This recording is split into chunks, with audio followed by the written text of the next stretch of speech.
Сәлем достар, сіздермен бірге оңай каналы.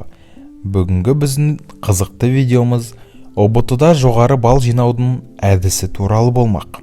Ондай әдіс бар. Тек ұбт сұрақтарына жауап таппай қиналғанда ғана емес, кез келген емтиханда, кез келген жастағыларға көмектесетін әдіс. Интуициям алдамапты. Мен интуициямды тыңдап бармаған едім. Бір жамандықты сезген екенмін. Интуицияма сенем деген сияқты сөздерді естіп жүрген боларсыз. Ал сіздің интуицияңыз ояу ма? Барлық адамда алтыншы түйсік, яғни интуиция бар. Бұны кейбіреулер ішкі дауыс деп те атап жүр. Біреуде ол дамыған, ал біреуде ол ұйықтап жатыр. Тағы біреуде ол ояу болғанымен іске қосылмаған. Ал эзотерика мамандары интуицияны жақсы дамыған адам өмірде, жұмыста да көп қателік жібермейді дейді. Сонымен бірге ол алдын ала бәрін сезеді, қиын шақта дұрыс, ұтымды шешім қабылдай алады. Сондай-ақ түйсігі жоғары дәрежеде дамығандар жетістікке, байлыққа жылдам қол жеткізеді екен. Олай болса, қай жаста болсаңыз да интуицияны дамытуға, шыңдауға уақыт бөліңіз. Ал интуицияны қалай дамытуға болады? Интуиция адамды түп санамен байланыстыратын арна. Ал түп сана не екенін білетін шығарсыз. Бір сөзбен сипаттасақ, ол нағыз ой қазынасы.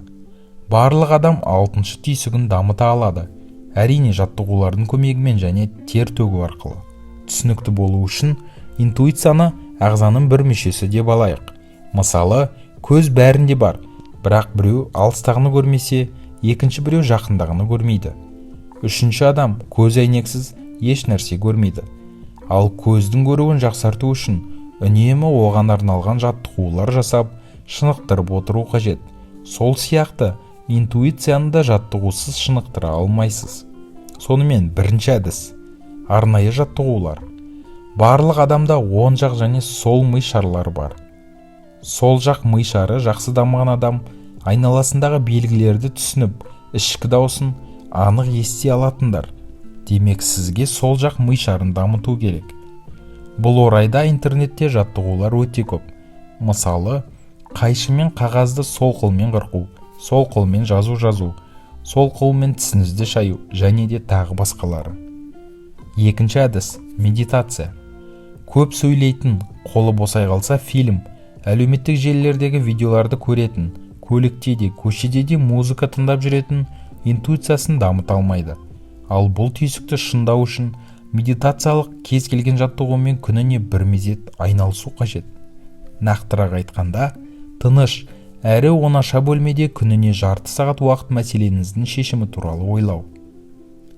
Ол үшін көзіңізді жұмып, бүкіл денеңізді босаңсытып, бар ойыңызды миыңызға немесе маңдайдағы нүктеге шоғырландыруыңыз керек. Тыныштық әрі босаңсу қалпында отырып, түп санаңызға өзіңізді қызықтырып жүрген қажетті бір сұрақты қойыңыз. Сұрақты 3 рет қайталап, жауабын күтіңіз. Әрине, әлдекімнің нақты дауысын естимін деп қателеспеңіз. Жауап ағзаңыздағы белгілі бір мүшедегі қозғалыс, дыбыс, вибрация арқылы берілуі мүмкін. Оны сараптайтын, қорытынды шешім шығаратын өзіңіз. Бастапқыда түсініксіз болар. Сондықтан қазірше күнде осындай бір белгі байқалғанша медитация жасау ғана. Көп уақыт медитациямен айналысқаннан соң белгілердің не дегенін ұға бастайсыз. Үшінші әдіс – стақандағы су техникасы. Бұл әдіс американдық психологтардың зерттеулерінен соң пайда болған. Бос стақанға су құясыз. Суға қарап отырып, толғандырып жүрген жағдай жайында ойлайсыз. Ойлап болдыңыз ба? Енді стақандағы судың жартысын ішіңіз. Суды ішіп жатқанда іштей «Мен бұл жағдайдың дұрыс шешуін білем» немесе «Мен бұл сұрақтың жауабын білемін» деп айтыңыз. Ұйқыға жатыңыз. Таңертең ұйықтан тұрған мезетте әлгі фразаны қайталай отырып, стақандағы қалған суды ішіңіз. 1-2 күннен соң түп санаңыз сізге белгілер жібере бастайды. Және осы белгілерге мән беріңіз. Және де 4-ші әдіс – жоғалған затты іздеу. Көбіне үйдің, көліктің кілтін, телефон қуаттағышын жоғалтып аламыз. Осы сәтті интуицияны дамытуға арнаңыз. затты іздемес бұрын интуиция арнасына жүгініңіз. Көзіңізді бірер минутқа жұмыңыз. Тек сол зат туралы ойлаңыз. Оны сезініп, ойша ұстап көріңіз. Көзіңізді ашыңыз да 5-10 минут жауап күтіңіз. Қай жерде жатқанын ойша топшылаңыз. Сосын затты іздеуіңізге болады. Әрине, бастапқыда ойыңыз тура келмеуі мүмкін, бірақ интуицияны осылай іске қосып, оны жаттықтыру арқылы кейін кез келген жоғалған затыңызды таба алатын боласыз. Ал егер интуиция ұйықтап жатса ше? Кімнің интуициясы мүлгіп ұйықтап жатады? Өз пікірі, өз ойы, өзіне деген сенімділігі жоқ адамдарда. Өзгелердің сөзіне көп еретін, өзіне ұнап тұрған затты емес, басқалар ұнатқанды алатындарда өзіне сенімділігі төмен болады. Өзіне сенімсіз адам өз бағасын көтермейінше интуициясы оянбайды екен. Ең алдымен өзіңізге деген сенімділікті арттыруыңыз қажет.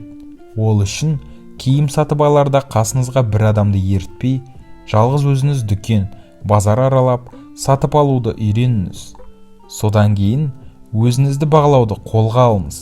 Ол үшін өз өміріңізді, уақытыңызды, денсаулығыңызды құрметтеп үйренуіңіз керек. Мысалы, осы жексенбіде моншаға барып, бір тынығайыншы, өзіме уақыт бөлейінші деп ойладыңыз делік. Ал демалыс күні таңертең құрбыңыз немесе абысыныңыз, я болмаса жеңгеңіз, базарға барайықшы, киім алуым керек еді деді. Не істейсіз?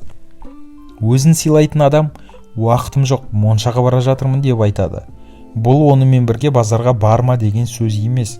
Алдын ала құрып қойған жоспарды біреудің соншалықты маңызды емес шаруасы үшін бұзбаңыз дегеніміз. Ол жалғыз өзі-ақ базар аралай алады, болмаса қасына басқа бір адамды ертсін. Өзіңізге, көңіліңізге, денсаулығыңызға, сымбатыңызға, өз өміріңізге уақытты неғұрлым көбірек бөлгенде ғана бағаңыз, сенімділігіңіз жоғарылайды. Өзіне сенімділікті арттырудың тағы бір оңай әдісі әрқашан өзіме сенемін, мен қажетті нәрсемді ала аламын деген сияқты фразаларды қайталау. Мысалы, жаңа жұмысқа резюме тапсырдыңыз делік. Қорытынды жауап шыққанша, мен бұл жұмысқа тұрамын, мен бұл қызметке лайықтымын деп жиі қайталаңыз. Және де есте ұстаңыз, интуицияңыз сөйлемейді, ішкі дауысты естимін деп әуреленбей ақ қойыңыз. Кейде белгілі бір образды көз алдыңызға елестетіңіз. Күй, иіс, жүректің өзгеше соғысы тағы басқалар арқылы да түп санаңыздың айтпақ болғанын түсінуге болады. Қандай да бір жағдайда интуицияңыздың көмегі қажет болса, осындай белгілер мен ағзаңыздың күйіне назар аударып, мән беріңіз. Осымен достар, бүгінгі видеомыз өз соңына жетті. Бұл тақырып сіздерге өте пайдалы болды деген ойдамыз. Егер де солай болса, видеомызға лайк басып, өз пікірлеріңізді видео астында қалдыруды ұмытпаңыздар. Сіздермен болған Оңай каналы. Келесі кездескенше достар.